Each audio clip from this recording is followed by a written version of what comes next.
He's back. I'm currently making my dream sandbox game, and it's about crackheads. I'm talking about drugs. Yeah, I'm talking about alcohol. I'm talking about fighting your friends. Come here.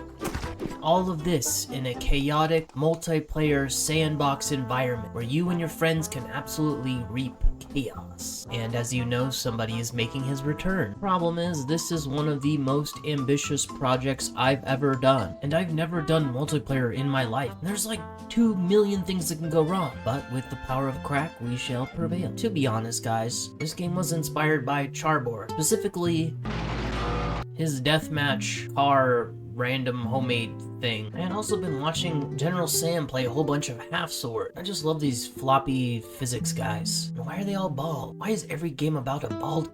I choose not to question that. The other inspirational roots of the game are of course Happy Wheels, a popular Flash game that's been around since I was a teenager. I wanted to bring this level of physics and gore into my game Crackhead. Well, with all this inspiration, I had an idea where I needed to start. I would need a bald, flappy physics man. And when you know it, I think I struck gold. He's the absolute embodiment of crack. The next step, I slapped him into this car, and I used an asset called Bone Stimulator, which basically makes things move and react like they would in real life. This is what gives him our insane floppy physics feel that we know and love. The next step was making it so he could die, but the car could keep driving after he was dead. So then we added weapons and made it so you could actually blow your vehicle apart. These weapons could be swung with physics, using your mouse to control it. This was, however, very janky, and I didn't like the feel of it. You can see here I'm swinging wildly and end up killing myself, which is usually the case. Then I decided, well, maybe add more dimensions to how the physics can work. That'll make it better, right? Well, no, now it was even more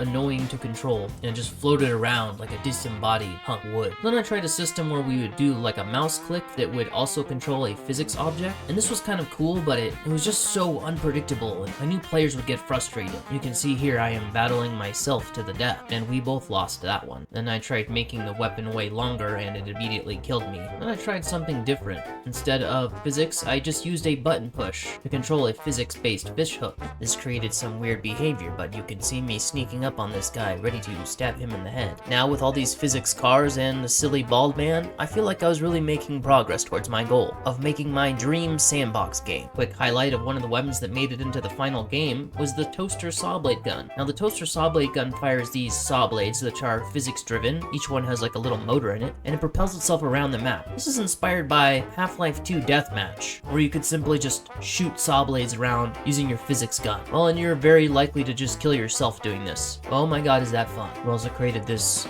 Smith and Ratson, which fires dead rats that explode. And like all weapons in the game, you're very likely to kill yourself with shooting this, but so satisfying. This, however, didn't make it into the current version of the game, but we have something else instead. Well, up to this point, you had all these ways you could drive around the map, but there wasn't a way to walk around yet, so that was my next challenge, creating a walkable player character. And for some reason, I decided to use my own physics-based character controller instead of the one Unity gives you by default, which has proven to be a pain in the ass, but ultimately gives me more custom control over the game I'm creating. Well, now that we have a walkable character, we're missing something though. Well, what is it? You see, up into this moment in time, the map was just barren and cold, and it was basically just a circle of trailers. Not very fun to explore. Well, and as concepts for the game expanded, I added more to that. We added color and vibrance to the world. We added a dollar hen rolls. We added a garage. We added a Waffle House. We added an abandoned building and a whole tower you can climb. We added a church. We added a motel. We added a strip club and a police station. We added some abandoned buildings. We added a nuclear bomb and a swamp. And one of the things I'm the most excited about, we added a fight club. But more on that later. So what was initially gray and depressing has now turned into a vibrant mountain town, full of things to explore. And with all of this, I felt like I was so much closer to my goal of creating my dream sandbox. But then I realized maybe one of the biggest issues of all. What do you actually do in crackheads? Well, the clear answer was abuse substances. So of course you can drink beer, and the more you drink, the more drunk you get. You can of course smoke crack while you drink beer, which makes you move extra fast. You see, every substance has cons and pros. For instance, crack makes you move fast, and alcohol recovers your health. And you can combine them in weird ways. I added weapons into the game, like the metal pipe. which you can swing and hit people into another world. Come here, come here, come here. Yeah. Learned your lesson, didn't you, Billy? In addition to the pipe, we have our good old-fashioned pistol. And remember that dead rat shooting gun? Oh, well, those are now landmines. Check it out. Hello. And we're dead.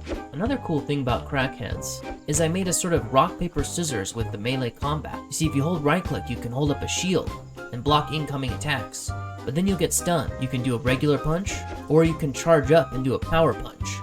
You can use the power punch to make difficult jumps, or not. Well, sure, you can do all of that, and it makes me closer to my dream sandbox game. But still, what do you actually do in Crackheads? That question, not quite answered yet. Well, I must admit my first vision of the game was Schedule 1, where you would craft and buy drugs, you'd make different types of drugs and expand your empire, and then I realized it just didn't quite feel right. This was never supposed to be like a drug simulation, more a chaos creating sandbox where you have absolutely no idea what the outcome of your play is going to be. So I scrapped the ability to make drugs and decided I'm going to focus more on other things. And though I haven't implemented it yet, I have an idea for an event-based system where as you explore the open world, events will start and everyone will collide, trying to do these crack-based quests. You can either work together or fight each other, that's up to you. You'll also earn money from doing these quests, and with that money you can buy and sell items, upgrade your kit, and cosmetics. All these crack-based quests might lead you to dollar generals while you have to steal some items before other players do, or maybe fight a bear in the wild, stuff only Crackheads would do. With this event-based system, I feel like we've truly aligned with my goal, and the community really liked this idea too. I must admit, a lot of these ideas come from you guys, and I want this game to feel correct and exactly what you imagine it in your head, like I do in mine. Now watch me punch this nuke. Come here. Well, I even have a few more ideas. In the last beta, we tested out the new minigame system. So far, we have Demolition Derby. We have Deathmatch, where you fight your friends in a small arena. We have 13th floor boxing, which originally started out as just fighting on this little ramp up here. And then I added in this spinning thing that just kind of pushes you off the edge.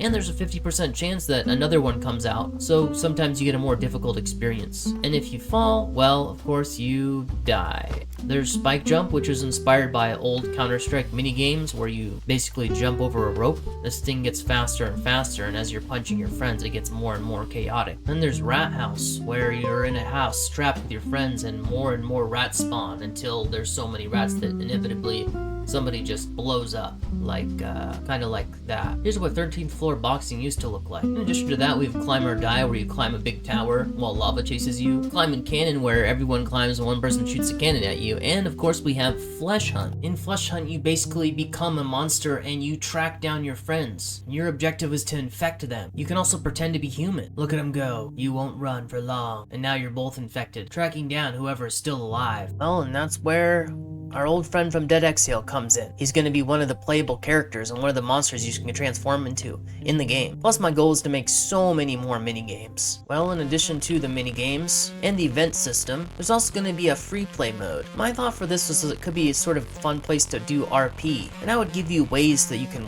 act out certain situations. For instance, if you remember the Fight Club, you're going to be able to bet on fighters, you'll be able to fight yourself and rise up the ranks, you'll be able to get unique cosmetics based on how good you do. Heck, you might even be watching from behind the VIP glass at some point. Then you could become the boss, you could hire bodyguards, you could decide who comes in, all of that within the world of Crackheads. Well, in addition to that, I also added some really cool things. There's proximity chat, there is a public server tab, there is full controller support, which was a pain in the ass, but you guys wanted it. And so we are well on our ways to creating my own dream sandbox game. Maybe something that can stand up to Goat Game, or even Gary's Mod. This game is still a huge work in progress. And so if you're enjoying this video, head down to the comments field and click the wishlist button. From there, just go ahead and click this green wishlist button over here, and that'll let me know that you're interested in this project. Let me know if you guys enjoyed this style devlog, and also tell me in the comments what you think I should add to Crackheads. This has been Seth Odo Studios. Bye!